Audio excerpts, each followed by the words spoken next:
Jasmine Crockett was not someone who liked to wait. Her fingers moved quickly over the keyboard, typing out words that came straight from her heart. She worked in a tiny office filled with books, papers, and half-empty coffee cups. It wasn't much, but it was hers. Every day she sat there trying to make sense of the world, hoping one of her stories would finally get noticed. So far, nothing had worked. Her dream was simple. She wanted to write something important, something people would talk about, something that mattered. But working for a small online publication meant most of her articles got lost in the noise of bigger news outlets. Still, Jasmine refused to give up, refused to give. If anything, the lack of attention only made her more determined. That evening, like many others, she scrolled through social media looking for inspiration. Twitter was always full of arguments, people yelling at each other over politics, science, or whatever new trend had taken over. Usually it annoyed her, but tonight something caught her eye. It was a thread about Vance, the senator everyone seemed to either love or hate. He had recently proposed stricter rules for companies developing artificial intelligence. Some people supported him, saying AI needed regulation before it became dangerous. Others thought he was holding back progress. Jasmine leaned back in her chair, thinking, this could be her chance. Writing about AI and government policies sounded boring to some, but Jasmine knew better. Artificial intelligence wasn't just robots and sci-fi movies anymore. It was real, and it was changing lives every single day. From self-driving cars to apps that recommended what you should buy next, AI was everywhere. And now, a powerful man like Vance wanted to control how fast or slow it grew. She grabbed her notebook and started jotting down ideas. What if she wrote an article challenging his proposal? Not just any article, though. Something sharp. Something bold. Something that would force people to pay attention. Jasmine smiled to herself. This could be her big break. The next morning, she walked into work ready to pitch her idea to Lisa Monroe, her editor. Lisa was a kind woman in her 50s who often wore bright scarves and carried a tote bag filled with manuscripts. She cared deeply about good journalism, but also worried about keeping their little publication alive. When Jasmine explained her plan, Lisa frowned. "Are you sure about this?" Lisa asked, leaning forward in her chair. Vance isn't exactly known for taking criticism lightly. If you go after him, you need to be prepared for the backlash. "I know," Jasmine replied confidently. "But isn't that what we're here for? To ask tough questions and hold people accountable?" Lisa sighed. "You're right. Just be careful. Make sure your facts are solid." With Lisa's approval, Jasmine dove headfirst into her project. For weeks, she read everything she could find about AI, government regulations, and Vance's career. She interviewed experts, attended webinars, and even reached out to tech companies for comments. Slowly, her article began to take shape. She titled it, "The Man Who Wants to Stifle Innovation." In the piece, Jasmine argued that Vance's proposals weren't about protecting people. They were about controlling them. She pointed out how his policies favored big corporations while ignoring smaller startups. She also highlighted quotes from speeches where Vance seemed skeptical of technological advancements, painting him as someone stuck in the past. By the time she finished writing, Jasmine felt proud of what she had created. Before publishing, she sent the draft to Lisa for review. Lisa read it carefully, making minor edits here and there. When she handed it back, she gave Jasmine a reassuring smile. "This is good. Really good. Let's see what happens." On the day the article went live, Jasmine refreshed the website constantly, waiting to see if anyone would read it. At first, nothing happened. Then, slowly, the numbers started climbing. Comments poured in, some praising her work, others accusing her of bias. Social media lit up with debates about her points. People were talking, which was all Jasmine had hoped for. But then something unexpected happened. Her phone buzzed non-stop with notifications. Friends texted her, congratulating her on the success. Strangers tweeted at her, sharing their thoughts. Even larger news outlets picked up her story, discussing it on podcasts and TV shows. Overnight, Jasmine Crockett became a name people recognized. Not everyone was happy about it. Critics accused her of oversimplifying complex issues. Supporters of J.D. Vance called her reckless and uninformed. Some emails she received were downright nasty, calling her names and telling her to quit her job. Jasmine tried not to let it bother her. After all, controversy meant she was doing something right. One message stood out among the rest. It came from a man named Ethan Brooks. His email subject line read, "You don't know what you've done." Intrigued, Jasmine opened it.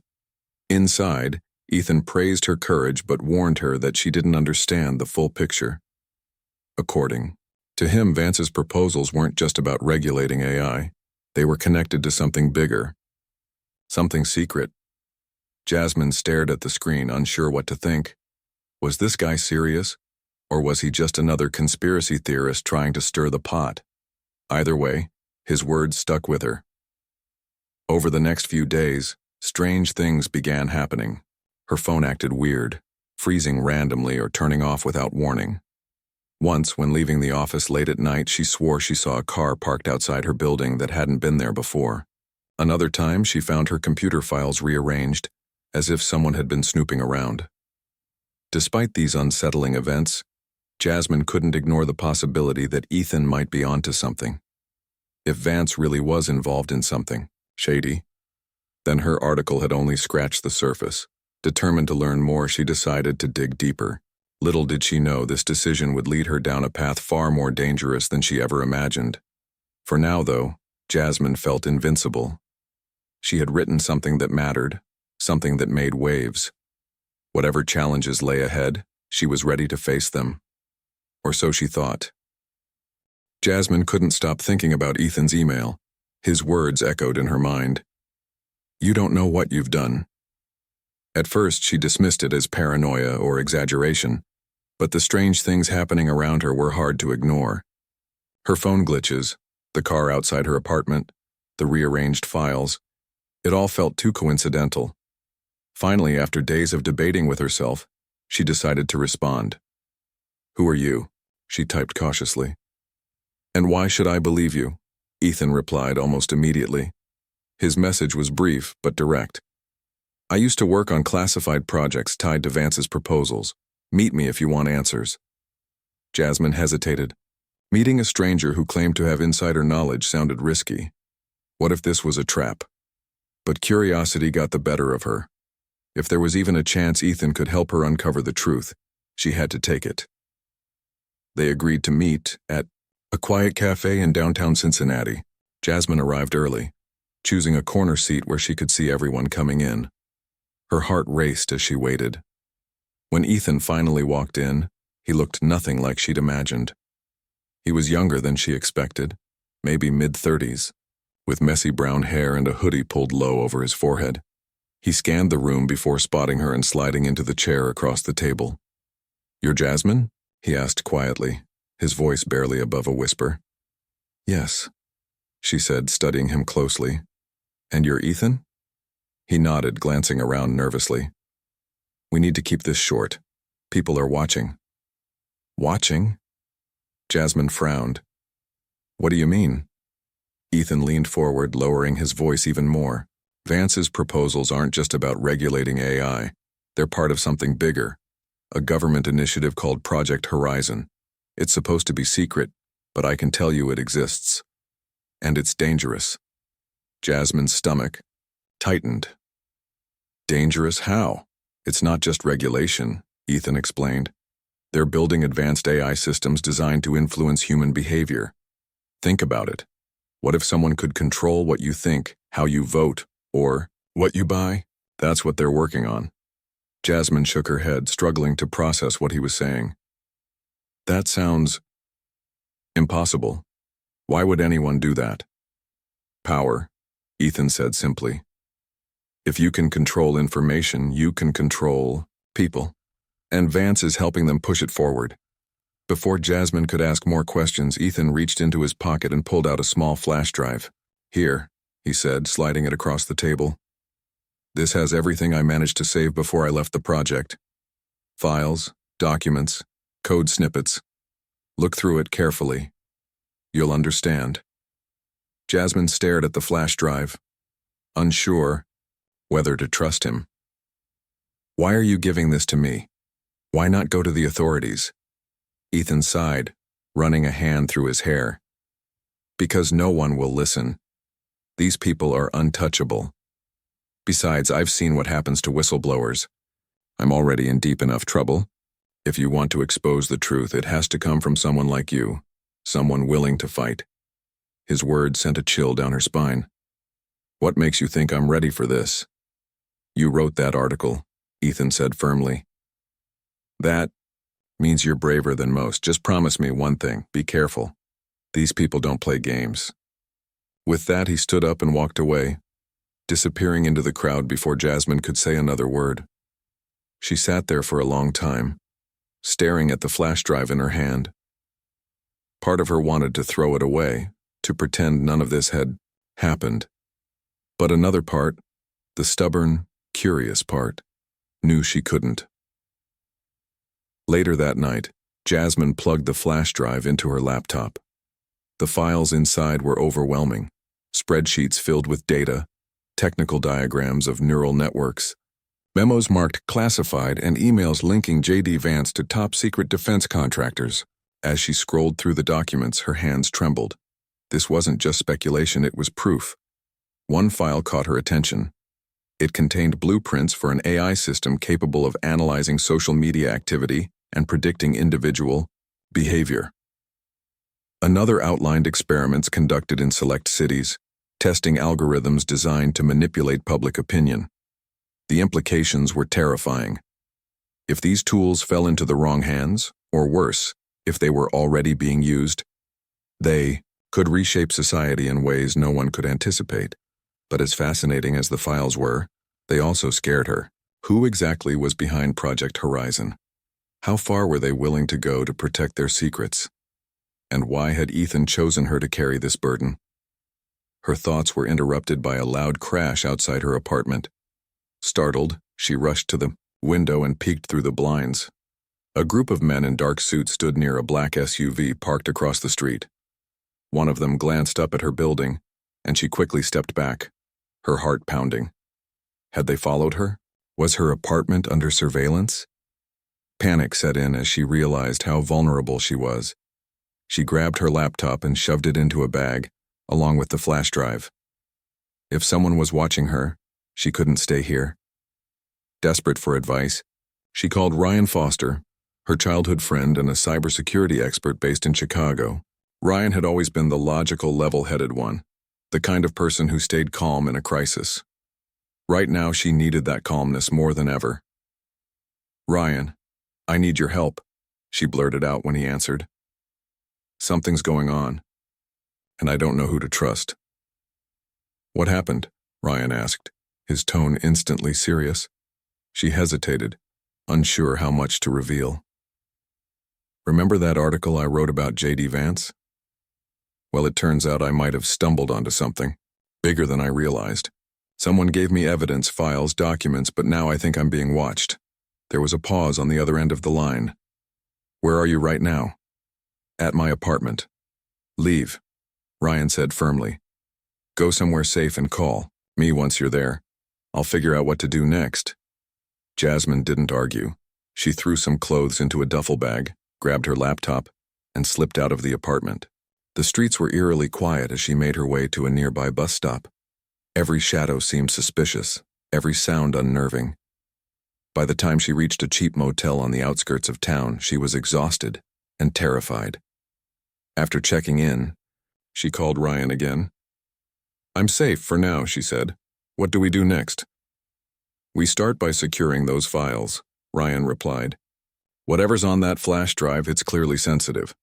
We need to make sure it can't be traced back to you. I'll guide you through encrypting everything remotely." Over the next hour, Ryan walked her through setting up secure communication channels and backing up the files in multiple encrypted locations. He reminded her to delete any traces of the original flash drive contents from her laptop. Once that was done, she felt marginally safer, but not completely. "Okay, so now what?" Jasmine asked. "Do we release the files? Go public?" "Not yet," Ryan cautioned. If this is as big as you say, we need to be strategic. Releasing everything at once could put you in even more danger. Let's analyze the data first, piece together the full story. Then we'll decide how to handle it. Jasmine nodded, though Ryan couldn't see her. You're right. We have to be smart about this. As she hung up the phone, she allowed herself a moment of reflection. Just days ago, she'd been an ordinary journalist writing articles that barely anyone read. Now she was knee-deep in a conspiracy involving one of the most powerful politicians in the country. It was surreal and terrifying. But despite the fear gnawing at her, Jasmine felt a spark of determination. She had always dreamed of making a difference, of shining a light on the truth. Maybe this was her chance. Whatever happened next, she knew one thing for certain. She couldn't turn back now.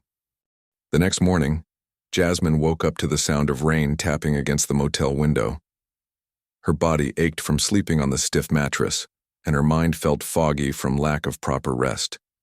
But she couldn't afford to slow down. Not now. Every second counted. Ryan had already sent her a message early that morning. Start organizing the files. We need to separate fact from speculation. Jasmine sighed as she opened her laptop. The flash drive's contents were overwhelming. Thousands of documents, technical jargon, and cryptic memos. It was like piecing together a puzzle where half the pieces were missing. She began by sorting the files into categories: emails, research papers, blueprints, and experimental data. Some of it made sense. A memo discussing behavioral modification algorithms or a spreadsheet listing cities where tests had been conducted. Other parts were harder to decipher, filled with code snippets and diagrams that looked like they belonged in a science fiction movie. As she worked, Ryan called her. "How's it going?" he asked. "Slow," Jasmine admitted. "There's so much here, and some of it doesn't make sense to me." "That's okay," Ryan said reassuringly. "Focus on what you can understand first. Look for names, dates, locations, anything concrete. I'll help you decode the tech stuff later." Jasmine nodded, even though he couldn't see her. "Got it. What about Ethan? Have you heard anything from him?" "No," Ryan replied. "And honestly, we shouldn't try contacting him right now. If he's in hiding, reaching out might put him, and us, in more danger." Jasmine frowned. She hated feeling so disconnected. Ethan had given her this burden without explaining everything. And now, he was gone, leaving her to figure it all out alone. Hours passed as she sifted through the files. One document caught her attention: a detailed report on Project Horizon's progress. According to the report, the project wasn't just theoretical, it was operational. Small-scale experiments had already been carried out in select cities, testing how AI could influence public opinion. The results were alarming. Algorithms designed to analyze social media trends had successfully predicted shifts in voter behavior during local elections. In another test, targeted ads subtly changed people's preferences for products they didn't even realize they wanted. Jasmine felt sick reading it. This wasn't just about controlling information. It was about controlling people, manipulating their thoughts, choices, and actions. Who had authorized such experiments? And who else knew about them? Her phone buzzed, startling her. It was a text from an unknown number. "Stop digging. You're playing with fire." Her heart raced as she stared at the message. Was it a warning? A threat? Or just someone trying to scare her off? She immediately forwarded it to Ryan. "This isn't good," Ryan said when he saw it. "They know you're onto something. Be extra careful." "I'm trying," Jasmine muttered, glancing nervously at the motel door. "But I feel like I'm being watched everywhere I go." Ryan paused before speaking again. "Maybe it's time to move, find somewhere safer." Jasmine agreed. Staying in one place for too long was risky. After packing her things, she checked out of the motel and drove to a different town, booking a room under a fake name. She hated lying, but paranoia had taken over. Every stranger seemed suspicious. Every noise made her jump. Back in her new hideout, she continued working through the files. Slowly, patterns began to emerge. Many of the documents mentioned J.D. Vance's involvement in securing funding for Project Horizon. There were also references to Monica Drake, a lobbyist who frequently appeared in political circles. Her name popped up repeatedly in connection with meetings between Vance and private contractors. Curious, Jasmine decided to look Monica up online. She found pictures of the woman attending high-profile events, shaking hands with politicians and business leaders. Monica's polished appearance and confident smile gave no hint of the secrets she might be hiding. Yet, according to the files, she played a key role in advancing Project Horizon's agenda. Determined to learn more, Jasmine drafted an email to Monica, pretending to be a supporter of Vance's policies. She praised his vision for regulating AI and asked if she could interview him for a follow-up article. To her surprise, Monica responded within hours, inviting her to meet at a cafe in Columbus. Jasmine hesitated. Was this a trap, or an opportunity to gather more information? She debated with herself before finally deciding to go, but not alone. She called Ryan and explained the situation. "I don't like it," Ryan said bluntly. "It's too risky. No," Jasmine admitted. "But if I can get close to Monica, maybe I can find out more. I'll be careful, I promise."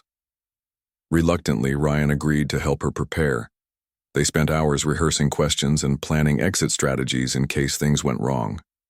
By the time Jasmine arrived at the cafe, she felt as ready as she could. Monica was waiting for her at a table near the back. Dressed in a sharp navy blue suit, she exuded confidence.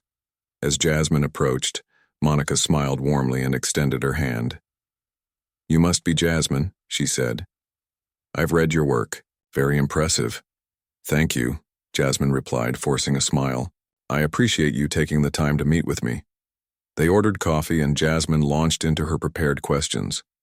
At first, Monica answered politely, praising Vance's commitment to ethical AI development. But when Jasmine veered, off-script asking about specific initiatives tied to Project Horizon, Monica's demeanor shifted. "I'm afraid I can't comment on classified matters," Monica said coolly. "Perhaps you should stick to topics within your expertise." The thinly veiled insult stung, but Jasmine pressed on. "I understand confidentiality is important, but there are concerns about how these regulations might affect smaller companies. Don't you think transparency would build trust?" Monica leaned back in her chair, studying Jasmine carefully. "Transparency is valuable, yes, but sometimes silence is necessary for progress. Trust me, Ms. Crockett, you wouldn't want to know everything." Her words sent a chill down Jasmine's spine. Before she could respond, Monica stood up, signaling the end of their conversation. "Think about what I said," she added before walking away. Jasmine sat there for a moment, replaying the encounter in her mind. Monica hadn't denied anything. Instead, she'd hinted at the dangers of digging deeper. It was a clear warning, but also confirmation that Jasmine was on the right track. That night, she called Ryan to share what had happened. "She knows something," Jasmine said. "I don't know exactly what, but she's involved." "We're running out of time," Ryan replied grimly. "If they suspect we're close to exposing them, they'll act fast. We need to decide our next move." Jasmine took a deep breath. "Then let's expose them. All of it." Ryan hesitated. "Are you sure? Once we release the files, there's no turning back." "I'm sure," Jasmine said firmly. "This isn't just about me anymore. People deserve to know the truth." For the first time since this nightmare began, Jasmine felt a flicker of hope. No matter how dangerous the road ahead might be, she was determined to see it through. Jasmine and Ryan worked late into the night, their eyes glued to the laptop screen as they pored over the files. The safe house was small and cramped, tucked away in rural Indiana, far from prying eyes. It belonged to one of Ryan's old college friends who owed him a favor. For now, it was their sanctuary, a place where they could focus without fear of being discovered. The room smelled faintly of stale coffee and damp wood. Jasmine sat cross-legged on a rickety chair, her fingers flying across the keyboard as she organized the data. Ryan hovered nearby, occasionally pointing out details or asking questions. They had divided the work. Jasmine handled the written documents while Ryan deciphered the technical aspects like algorithms and code snippets. This part here, Ryan said, tapping the screen. It's referencing neural networks designed to analyze speech patterns. Basically, they're teaching AI to understand how people talk and use that information to manipulate them. Jasmine frowned. Manipulate how? Think about it, Ryan explained. If you can predict what someone will say next based on their tone or word choice, you can guide conversations. Politicians could sway debates. Advertisers could sell products more effectively. Governments could control public opinion. Jasmine felt a wave of nausea. This wasn't just theoretical science. It was real, and it was happening right now. She glanced at the clock. It was almost midnight, but sleep was the last thing on her mind. We need to find proof, she said firmly. Something undeniable that ties Vance directly to all this. Ryan nodded. Let's keep digging. Over the next few hours, they uncovered even more disturbing details. One document outlined partnerships between Project Horizon and major tech companies, including names Jasmine recognized. Another memo revealed plans to expand the program nationwide within the next 5 years. But the most damning evidence came in the form of intercepted emails between J.D. Vance and Monica Drake. In one exchange, Vance expressed concerns about potential backlash if the project became public. Monica reassured him, saying, "We've taken every precaution. No one will connect us to this unless we let them." Another email included an attachment labeled Phase 2 Protocols, which detailed upgrades to the AI system's capabilities. "This is it," Jasmine whispered, her voice trembling. "This proves everything." Ryan leaned back in his chair, rubbing his temples. "It's enough to blow the lid off this whole operation. But releasing it won't be easy. Whoever's behind this has resources we can't imagine. They'll fight back hard." "I know," Jasmine said, "but we have to try. People deserve to know the truth." Ryan hesitated before speaking again. "There's another issue. Once we release the files, you'll become a target. Are you ready for that?" Jasmine took a deep breath. She knew the risks. Every step of this journey had been dangerous, and exposing Project Horizon would only escalate things. But turning back wasn't an option, not when lives were at stake. "Yes," she said finally. "I'm ready." The next morning, Jasmine and Ryan began planning their next move. They decided to leak the information gradually, starting with smaller outlets to build momentum before hitting bigger platforms. This approach would minimize the risk of the story being buried or dismissed outright. First, they reached out to independent journalists known for investigative reporting. One of them, a woman named Karen Wells, agreed to review the files. After verifying their authenticity, Karen published a short article highlighting key findings. Within hours, the story gained traction online, sparking heated discussions about AI ethics and government transparency. Encouraged by the response, Jasmine and Ryan prepared to release the full dossier. They uploaded the files to multiple whistleblower platforms simultaneously, ensuring redundancy in case any single site tried to suppress the information. To protect themselves, they routed the uploads through secure servers and used encrypted communication channels. As the hours ticked by, Jasmine grew increasingly anxious. What if something went wrong? What if the files disappeared or were hacked? She couldn't shake the feeling that they were walking a tightrope, one misstep away from disaster. Finally, the moment arrived. At exactly 8 p.m., the files went live. Almost instantly, social media erupted. Hashtags like Project Horizon and AI Scandal trended worldwide. News outlets scrambled to cover the story, citing the leaked documents as irrefutable proof of wrongdoing. Calls for accountability echoed across the internet, with many demanding J.D. Vance's resignation.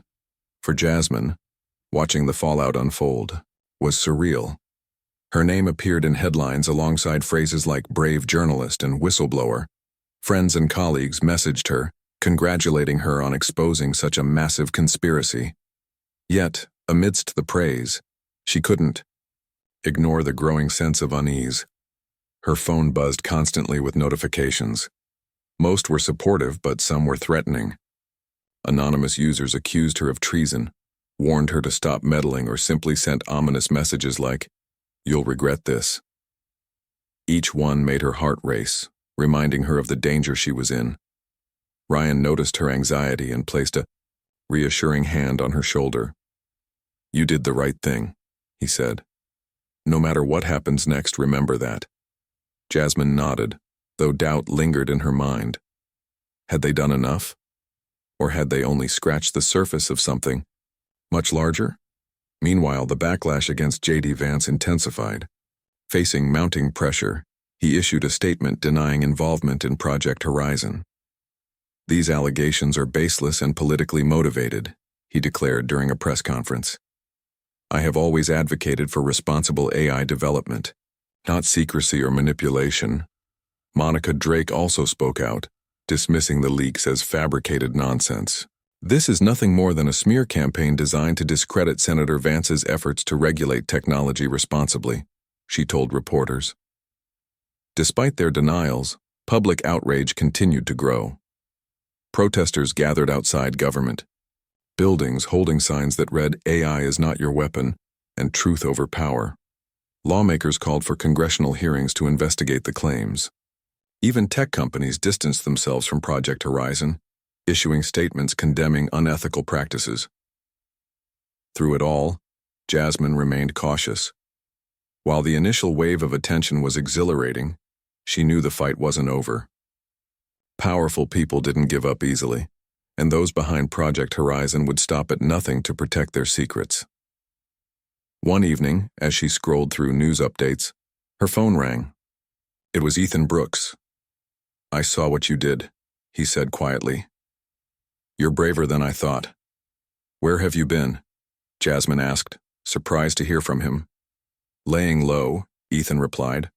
"Look, I wanted to warn you, this isn't finished. They'll retaliate, be ready." Before she could ask more questions, he hung up.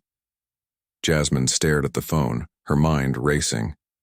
Ethan's warning reinforced what she already suspected. The battle was far from won. Still, she refused to back down. For every challenge ahead, she vowed to stand firm. Whatever consequences lay in store, she was prepared to face them. Because deep down, Jasmine knew she had started something bigger than herself, a movement toward truth, justice, and accountability, and that she realized was worth fighting for. The days following the release of the Project Horizon files were a whirlwind for Jasmine. The world seemed to spin faster around her, with every news outlet, social media platform, and political pundit dissecting the story. Some praised her bravery, calling her a modern-day hero. Others attacked her credibility, accusing her of fabricating evidence or acting out of personal vendetta. Amidst the chaos, Jasmine struggled to keep her footing.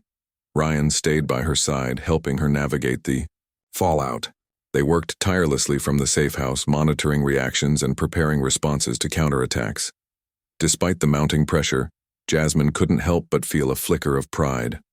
For once, her voice mattered. People were listening, but the backlash was fierce.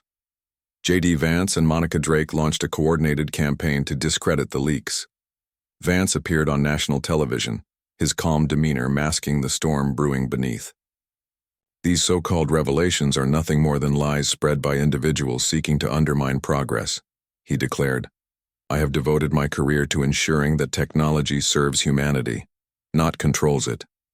Monica echoed his sentiments, during interviews portraying herself as a victim of baseless accusations. "This is an attack on innovation," she said, her polished smile unwavering. "If we allow fearmongers to dictate policy, we risk stifling advancements that could change lives for the better." Their argument struck a chord with some audiences. Critics began questioning Jasmine's motives, suggesting she had exaggerated or misinterpreted the files. Even Karen Wells, the independent journalist who had initially supported her, faced scrutiny for publishing the story without sufficient verification. Jasmine watched it all unfold, feeling both anger and helplessness. How could they twist the truth like this? She had seen the evidence with her own eyes, emails, blueprints, experimental data. Yet here they were, spinning narratives to protect themselves. "We need more proof," Jasmine told Ryan one evening. "Something undeniable, something they can't deny." Ryan nodded thoughtfully. "Agreed. But how do we get it?" Jasmine, hesitated before answering. Surveillance footage. If Vance and Monica are meeting in secret, there has to be cameras somewhere. Security feeds, traffic cams, anything. Ryan raised an eyebrow. That's risky and illegal. I know, Jasmine admitted. But what choice do we have? They're winning the PR war. We need something concrete to turn the tide. After a long silence, Ryan sighed. All right, I'll see what I can do. But you need to stay out of sight. If anyone connects you to this... I get it, Jasmine interrupted. Trust me, I'm not planning to step into the spotlight anytime soon. Over the next few days, Ryan worked his magic. Using his cybersecurity expertise, he hacked into various camera systems near locations where Vance and Monica were known to frequent. It wasn't easy. Most feeds were encrypted or monitored, but Ryan managed to bypass the safeguards. One night he called Jasmine to the laptop. Got something, he said, his tone urgent. On the screen was grainy black and white footage, showing Monica entering a nondescript office building late at night. Minutes later, Vance followed carrying a briefcase. The timestamp matched the date of one of the intercepted emails discussing Phase 2 protocols. That's it, Jasmine whispered, her heart pounding. That's the smoking gun. Ryan downloaded the clip and enhanced it as much as possible. Though the quality wasn't perfect, it clearly showed both individuals entering the same building within minutes of each other, a detail Vance and Monica had conveniently omitted during their public appearances. Before releasing the footage, Jasmine and Ryan debated their strategy. They knew dropping it online would generate immediate attention, but might also invite retaliation. Ultimately, they decided to share it exclusively with trusted journalists, including Karen Wells, who agreed to verify its authenticity before publishing. When the video went live, it reignited the controversy. Social media exploded with reactions, and mainstream news networks picked up the story. Pundits scrutinized every frame, analyzing body language and speculating about the contents of the briefcase. Calls for investigations grew louder, with lawmakers demanding transparency. For Jasmine, the renewed focus brought both relief and anxiety. On one hand, the additional evidence bolstered their case. On the other, it painted an even bigger target on her back. Threats poured in faster than ever, some vague, others chillingly specific. One message read, "You've made powerful enemies. Enjoy your last days." Despite the danger, Jasmine refused to retreat. She reminded herself why she had started this journey, to expose the truth no matter the cost. But staying safe became increasingly difficult. Ryan suggested relocating, again, but Jasmine resisted. Moving constantly felt like running away, and she was tired of running. Instead, they tightened their security measures. Ryan installed hidden cameras around the safe house and set up alerts for any unusual activity. He also created burner phones and email accounts for communication, ensuring they left minimal digital traces. Still, the paranoia lingered. Every knock on the door made Jasmine jump. Every unfamiliar car outside sent shivers down her spine. One afternoon, while reviewing additional files, Jasmine stumbled upon something unexpected. Buried deep within the data was a reference to Ethan Brooks. According to the document, Ethan hadn't just quit the project, he had been forced out after discovering plans to expand Project Horizon globally. Worse still, there was mention of a termination protocol linked to his name. Jasmine's stomach churned. Had Ethan's warnings been rooted in more than paranoia? Was he in danger? Or worse? She immediately called Ryan. "We need to find Ethan," she said urgently. "He might know more about what they're planning." Ryan frowned. "And if he doesn't want to be found?" "He gave us the flash drive," Jasmine argued. "He trusted us. If he's in trouble, we owe it to him to help." Reluctantly, Ryan agreed to assist.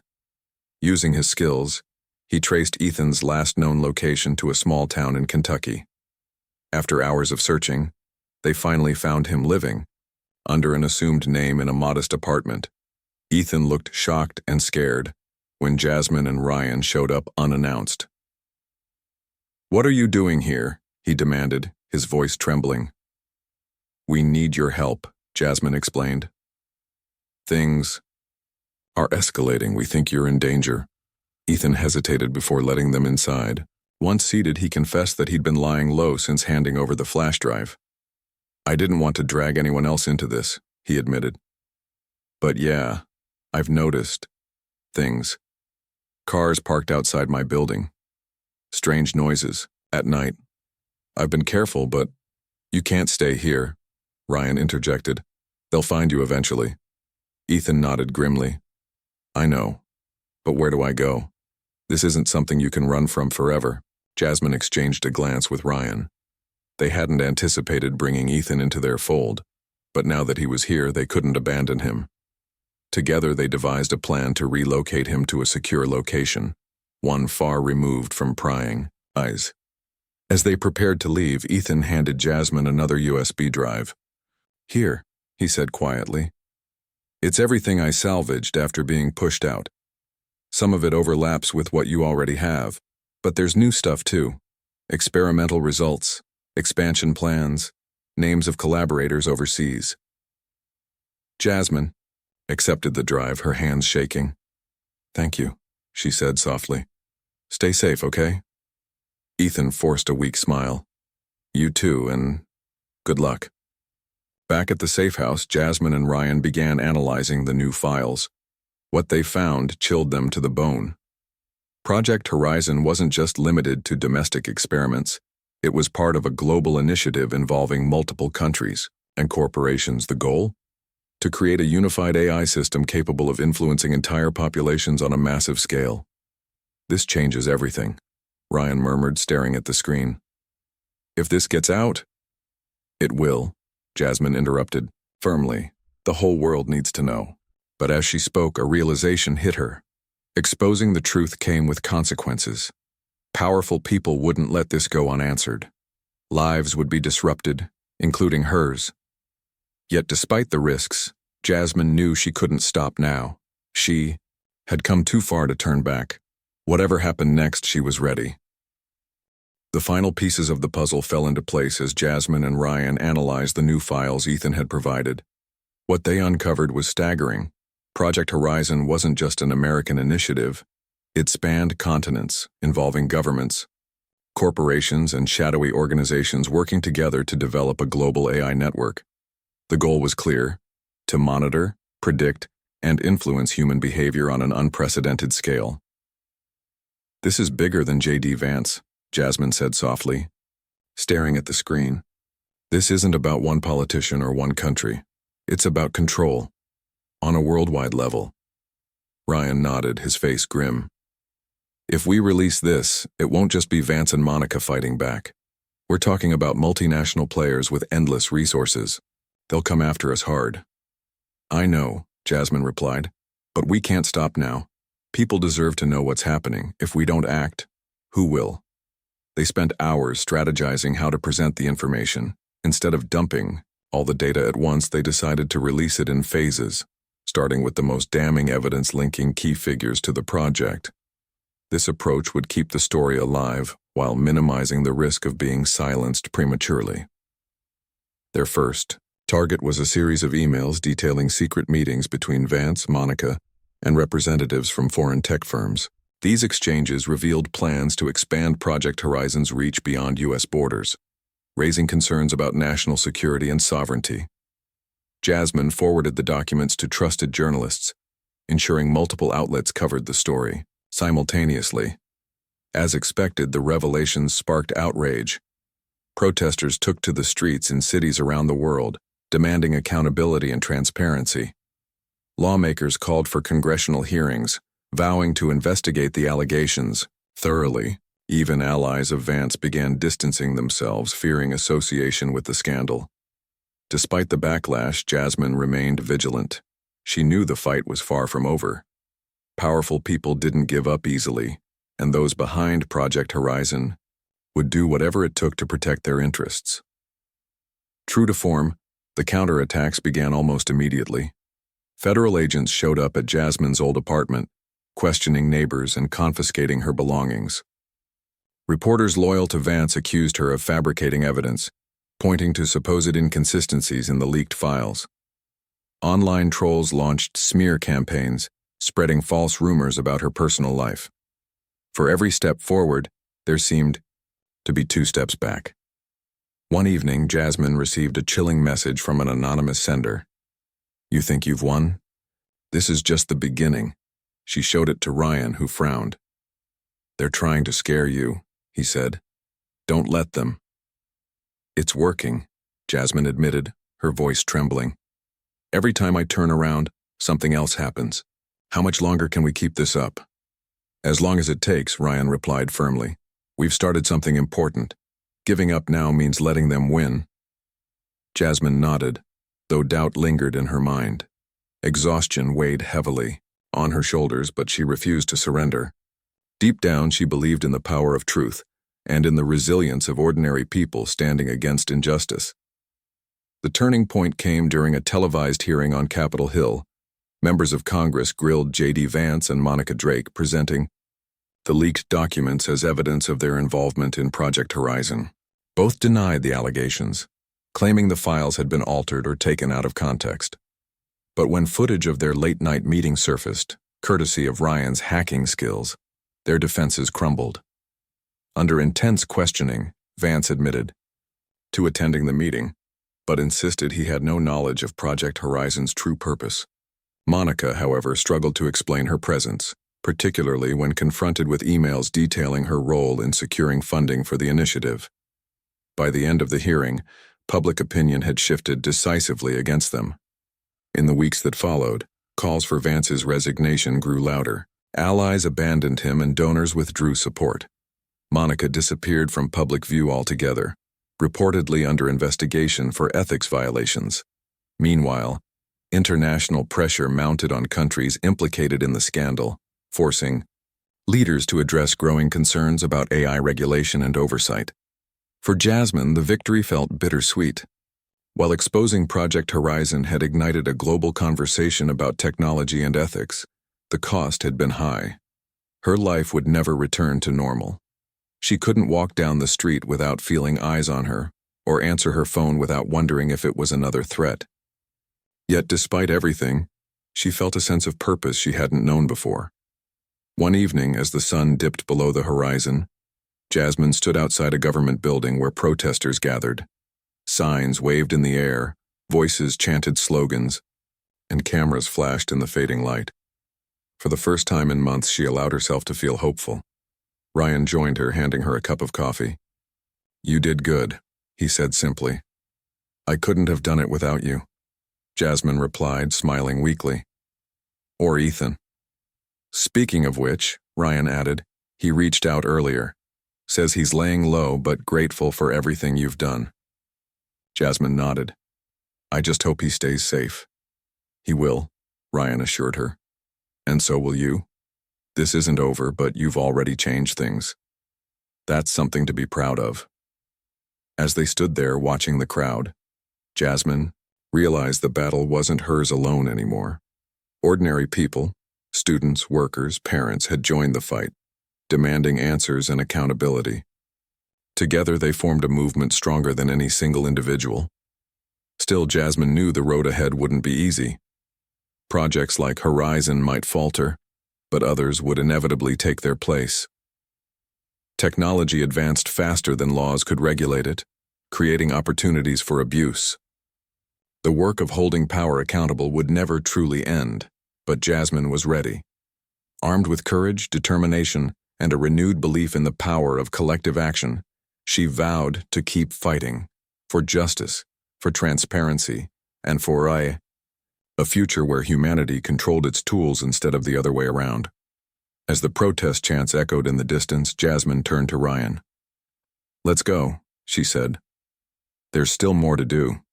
And with that, they walked away, ready to face whatever challenges lay ahead.